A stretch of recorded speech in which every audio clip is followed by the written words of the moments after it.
Hi, welcome to the demo of Calyx SFDC case list pagination.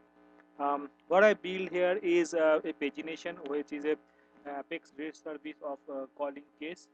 I get a very tough time during initial time of deploying this or the given package. There are multiple package was given to implement. And lastly, what I'm able to convince that who is running the challenge that I will build this in a demo org with on case object, because the main intention of this challenge is to create a pagination what we are getting in response of the case service, and user can get more than 1000 record in that case. So I build a sample case service which is returning more than 1000 data with a pagination on the page, and this page is responsive, which is running also in the Salesforce one. So I have developed this everything in a new org where I'm extracting the same only case, because in the challenge it was told that we'll be fetching only case object, no other associated object like attachment and all those. So I'm directly going to the demo of this challenge. So this is the page what you will see initially when the page get loaded. So when I call this get data, it will try to call this web service call case service one, the same org, and it will fetch the all case data. So this can be invoked from any other uh, client like Java client or .NET client to get the REST service. So as soon as I click on the get data, so you can see that lots of data is getting come. You can see that it's total 1148 entries are coming. So I have used data table to implement the pagination. So you can see that you can direct as per that guideline of the pagination, that you can jump to any of the pages, or you can go to previous, next, whatever is required.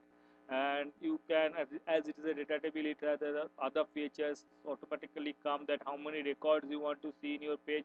This is also getting configurable in the data table, and as well as you can search in the data table with the status as well. So if you have any status, if you want it to the other columns as well, you can filter here as well as you can have a sorting facility on this table, as it is a data table, and this is as well as this is responsive as well. So this is, you can see now. I will open this thing on the Salesforce one as well.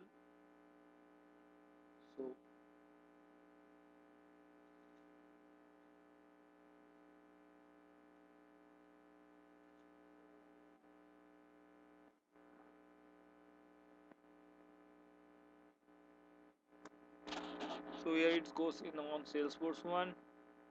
It will take some time to get it loaded in Salesforce one.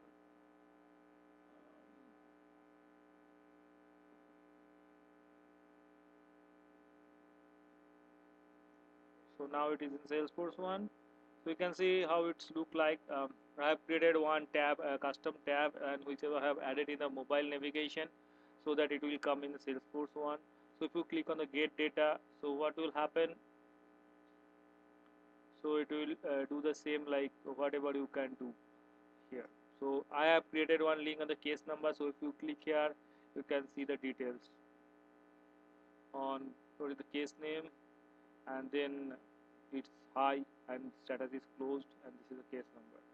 So this is one thing, the Salesforce standard page, and you can do whatever you want here. Like you can do in a simple page. So you can start with like 1180. So you can see that you can get a filter, and you can, if you want to dismiss, you can dismiss it. See, all the data tables feature has been come here. So if you want to show the responsiveness, you can easily see that how responsive the UI is.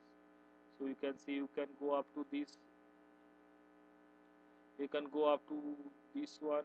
So it's 100% responsive UI, and you can have a very good pagination as automatically from data table. Moreover, it's showing 100 and 1148 entries. So you can directly go there, and if you come to previous, and you can come to one, at any point of time. This is a very flexible pagination. So now coming to the code directly. So the pagination is I have used data tables. These are the static resource for data table, which will be I will include in this in the unmanaged package. So this is I'm calling the invoke case service one to get the data. This is very simple. I have just created a table and I have added a data table. So you can put whatever you want in the data table configuration by looking at the data table documentation. If you want like a specific style or in a specific pagination style, like hidden column or something like that based on the user profile. So you can do anything, like you can do dynamic Ajax call on the tables. So if you do want to do anything, you can do it. It's because data table give you that very flexible tables. So this is all about the page. Is very simple. So now I'll tell you that how I'm going to invoke the service. So sorry. So this is the case API is written. I have given the URL mapping and case service one. What it is doing, it is taking all cases from my development org and returning the case list. And now I'll go to the class which is doing the parsing and all.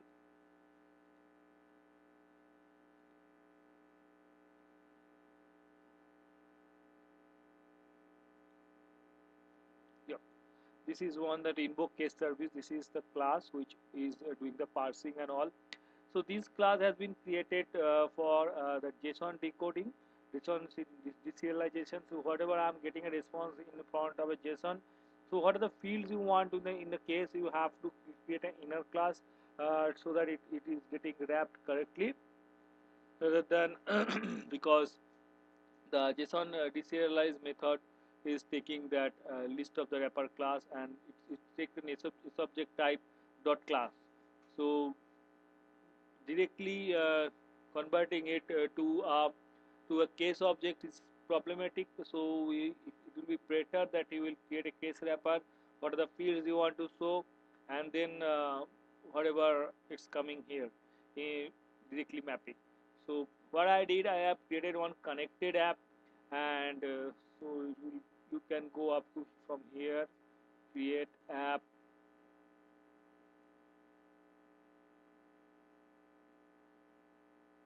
So this is my connected app. I've created one connected app to get the consumer key and the customer secret.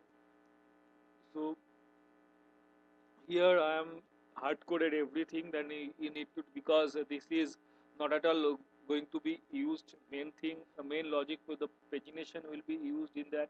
So I have just created a stub so that you can test it or you can see how it works.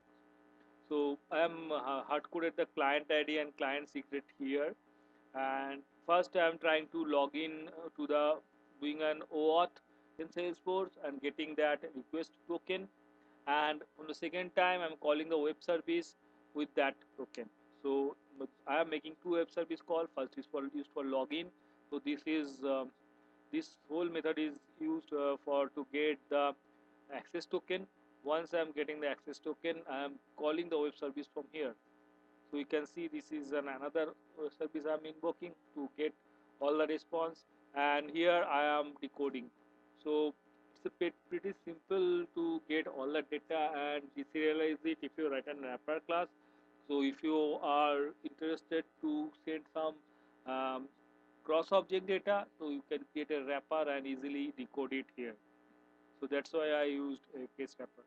So I'm getting all the data, and this data is getting shown on the Visual Force page, this Visual Force page, and here you are getting this with case number and status. So I have created one link so that you can navigate to that case as well. Like you can see that you getting a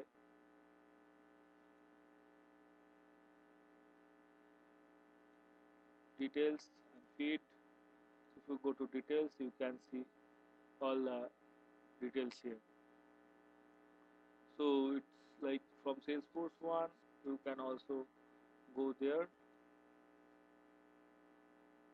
So, so you can see all the details